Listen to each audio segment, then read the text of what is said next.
అందరికీ నమస్కారం. తెలుగు కథల సంపుటికి స్వాగతం. చందమామ కథల్లోని 5 ప్రశ్నల కథల్లో ఆఖరి భాగం 5వ భాగం ఇప్పుడు చెప్పుకుందాం. ధీరసింహుడు మరునాడు సులోచన వద్దకు వచ్చి, నీ తరువాత ప్రశ్న ఏమిటి అని అడిగాడు. సులోచన అతనిని మర్యాద చేసి కూర్చోపెట్టి, ఓయి ధీరసింహుడా, ఇక్కడకు ఈశాన్య దిక్కున శబ్దభేది అనే పర్వతం ఉన్నదట.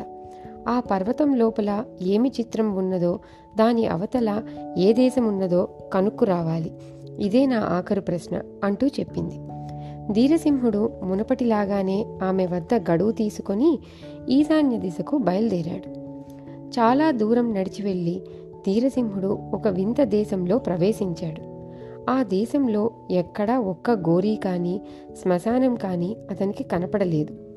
ఈ విడ్డూరానికి ఆశ్చర్యపడుతూ ధీరసింహుడు పోయి ఒక గ్రామం చేరుకున్నాడు. అప్పటికి ధీరసింహునికి నకనకమని ఆకలి వేస్తున్నది.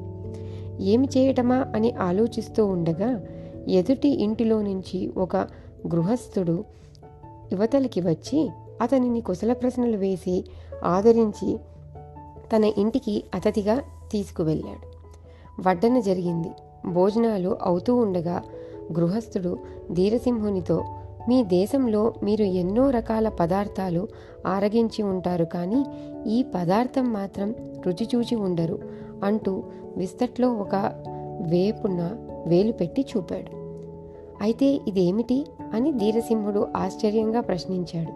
అదే నరమాంసం అని గృహస్థుడు జవాబు చెప్పేసరికి ధీరసింహుడు, పాపాత్ముల్లారా, ఇటువంటి పనులు మీ దేశంలో చేసేది అని కోపగించి లేచిపోబోయాడు. అప్పుడు గృహస్థుడు అతన్ని సముదాయిస్తూ, అయ్యా, జబ్బు పడిన వాళ్లను ముసలి వాళ్లను చంపి తినివేయటం మా దేశాచారం. అందువల్లనే మీకు అటువంటి వాళ్ళెవ్వరూ ఇక్కడ కనిపించరు. పోనీ అంతగా మీకు ఇష్టం లేకుంటే ఈ పదార్థం తినటం మానివేయండి అంటూ అతనికి పాలు, పండ్లు, మరికొన్ని శాకాహారాలు తెప్పించి పెట్టాడు. గృహస్థుడు చెప్పిన ఈ బోగట్టు వినగానే అప్పటికి తెలిసి వచ్చింది ధీరసింహునికి, ఆ దేశంలో ఒక్క శ్మశానం కానీ ఒక్క గోరీ కానీ ఎందుకు కనిపించట్లేదు అని. అక్కడి నుంచి ధీరసింహుడు మళ్ళీ కొంత దూరం వెళ్ళగా ఒక పట్టణం తగిలింది. ఆ పట్టణ ప్రజలను శబ్దభేది పర్వతాన్ని గురించి కనుక్కుంటే ఇంకా 10 కోసుల దూరం పోవాలన్నారు. సరేనని తిరుగా బయలుదేరి పోయే వరకు మరొక పట్టణం తగిలింది. అక్కడ కూడా బోగట్టు చేయగా మరొక్క కోసెడు దూరం పోయి కనుక్కో అన్నారు. అక్కడి నుంచి కొంత దూరం వెళ్ళాక మరొక పట్టణం తగిలింది. ఆ ఊరి వారిని అడిగితే ఇంకొక మైలు దూరంలో ఉన్నది ఆ పర్వతం అని చెప్పారు. కొంచెం సేపు ఆ పట్టణంలోనే విశ్రమించి చివరకు ధీరసింహుడు పర్వతం చేరుకున్నాడు. ఆ పర్వతం ఎంతో ఎత్తుగా ఉన్నప్పటికీ అతను ఎలానో శ్రమపడి ఎక్కాడు. ఆ పర్వతం చూడటానికి మామూలు అన్ని పర్వతాలలాగానే ఉన్నది, కానీ విశేషాలేమీ కానరాలేదు. కనీసం చెట్లు మొక్కలు అయినా కనిపించలేదు. పచ్చగడ్డి మాత్రం అంతటా పరుచుకొని ఉన్నది. ఆ పచ్చగడ్డి లేని చోట లోపలి నుంచి ఎర్రటి రాళ్ళు తొంగి చూస్తున్నట్టు వింతలేమైనా కనిపిస్తాయేమోనని చాలాసేపు కనిపెట్టి ఉండి ఏమీ కనపడకపోయేసరికి ప్రాణం విసిగి ధీరసింహుడు పర్వతం మీద నుంచి దిగి వచ్చేశాడు. కానీ పట్టుదల గల ధీరసింహుడు ఊరుకుంటాడా?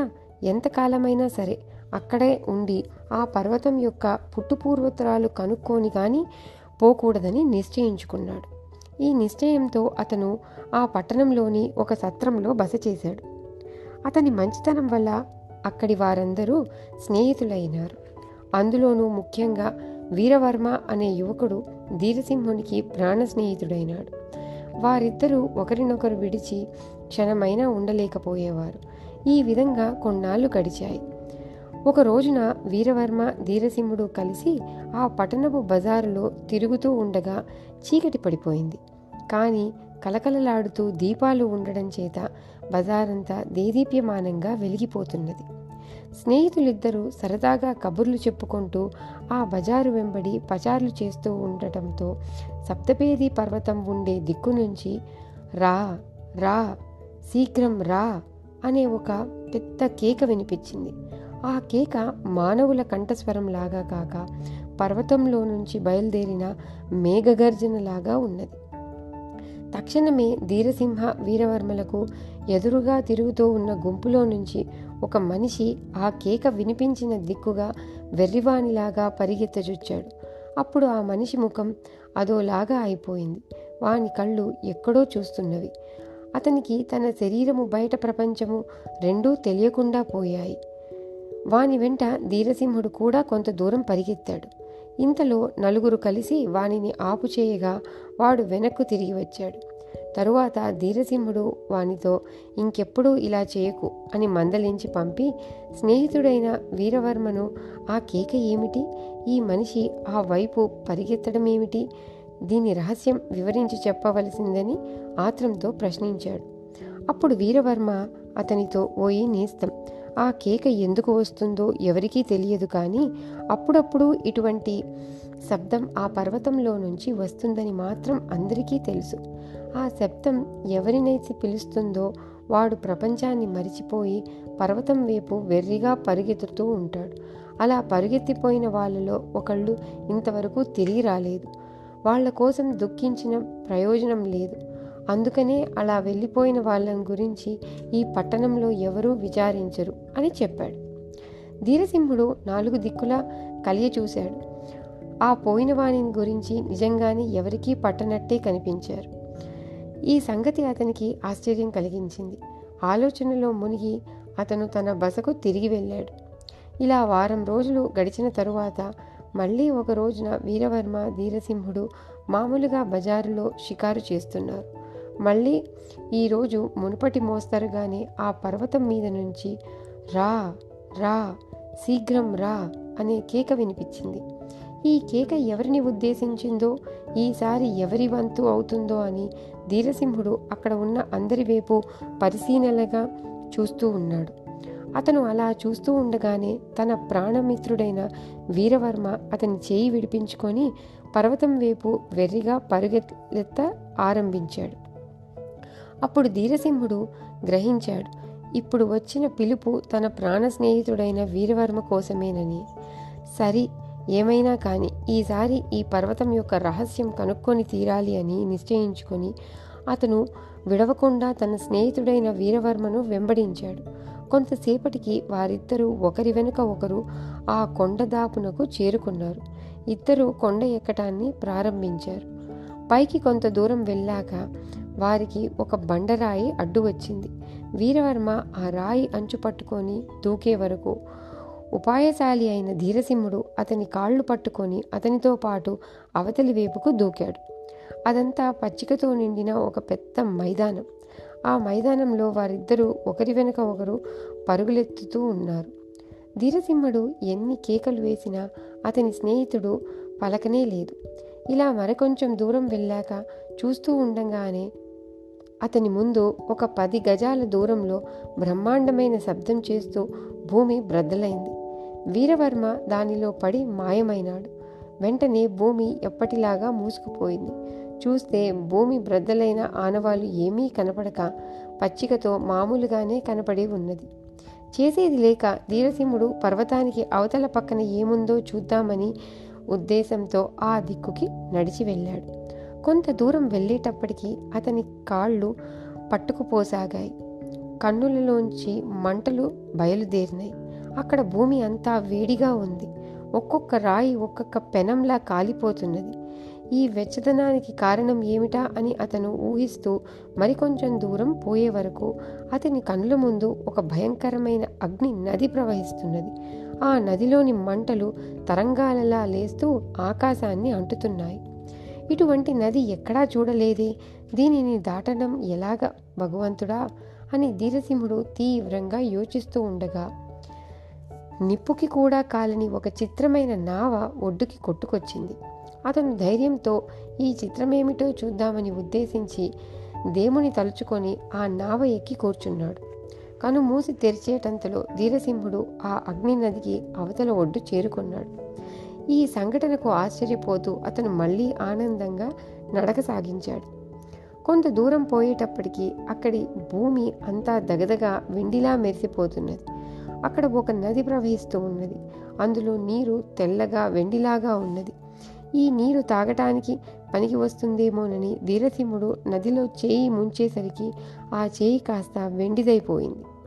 ఇంతలో ఆ నదిలో నుంచి ఒక నావ రాగా దానిలో ఎక్కి కూర్చున్నాడు. సాహసుడైన ధీరసింహుడు ఆ నావలో మనుషులెవ్వరూ లేరనుకొని ఒక గిన్నెలో దివ్యమైన భోజనము, లోటాతో మంచినీళ్లు మాత్రం అమర్చి ఉన్నాయి.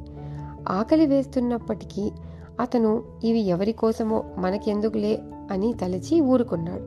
అతను అలా సంశయిస్తూ ఉండగా నదిలో నుంచి చేప ఒకటి తల బయటికి పెట్టి, ధీరసింహ, అవి నీకోసమే, తీసుకో అని చెప్పేసరికల్లా అతను ఆకలి దప్పులు తీర్చుకొని విశ్రాంతి కోసం ఒక్క క్షణం పడుకున్నాడు.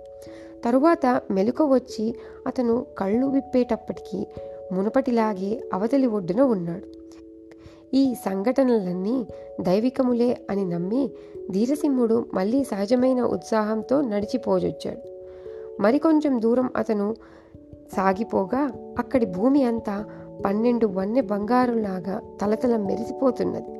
అక్కడ నేల మీద నవరత్నాలు, రకరకాల మణులు కుప్పలు కుప్పలుగా పోసి ఉన్నాయి. ఆ రత్నాలలో ఒక్కొక్కటి ఒక్కొక్క రాజ్యం ఖరీదు చేస్తుంది. ధీరసింహుడు ఈ రత్నాలను పంచెలో పట్టుకొని మూట కట్టుకున్నాడు. కానీ ఇంతలో, ఓయి ధీరసింహ, అందులో 6 రత్నాలను మాత్రం నీ వద్ద ఉంచుకో, తక్కిన వాటిని పారివేయి. ఈ రత్నాలు మానవుల కొరకు కాదు, లోభించినావంటే కీడు ముంచుకొస్తుంది సుమా అంటూ ఒక వాణి పలికింది.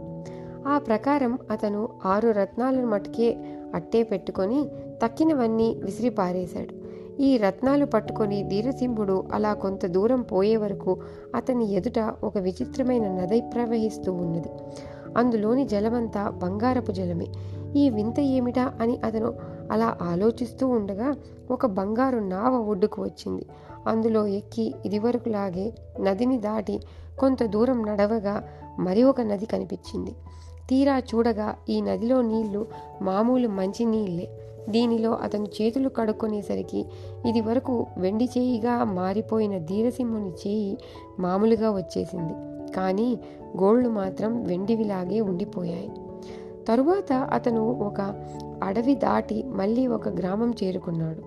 ఆ గ్రామస్తులుని కనుక్కోగా సులోచన ఉండే పట్టణం అక్కడికి చాలా దగ్గర అని తెలియవచ్చింది. అప్పుడు ధీరసింహుడు దారి తెలుసుకొని కౌసంబీ నగరం చేరుకొని సులోచన భవనానికి వెళ్ళాడు.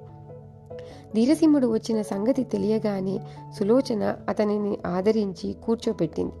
అతను శబ్దబేరి పర్వతాన్ని గురించి తను తెలుసుకువచ్చిన వివరాలన్నీ విప్పి చెప్పాడు. ఆ పర్వతం అవతల ఏమిటున్నదో, తను ఏమేమి వింతలు విడ్డూరాలు చూచాడో అవన్నీ వెల్లడించాడు. నిదర్శనంగా అతను చేత పట్టుకు వచ్చిన 6 రత్నాలు ఆమెకి చూపించాడు. వెండి నదిలో తన చేయి ముంచగా వెండివిగా మారిపోయిన చేతి గోళ్లు కూడా చూపించాడు. ఇవన్నీ చూచి, ధీరసింహ, నీ మాటలన్నీ అక్షరాల నిజం. నేను నిన్ను పూర్తిగా నమ్మాను. నీ ప్రజ్ఞలకు సంతోషించాను. నీవు నిజంగా అసాధ్యుడవు కనుకనే నా అసాధ్యమైన ప్రశ్నలకు జవాబు చెప్పగలిగావు. ఈ లోకంలో నిన్ను మించిన సాహసుడు, గుణవంతుడు, యుక్తిపరుడు మరొకడు లేడు అంటూ అతనిని మెచ్చుకున్నది సులోచన. తరువాత ఊరి పెద్దలు ఏర్పాటు ప్రకారం సులోచన ధీరసింహులకు వివాహమై వారు హాయిగా ఉండసాగారు. ఇది కథ. తిరిగి వచ్చే కథతో మళ్ళీ కలుద్దాం. అంతవరకు సెలవు.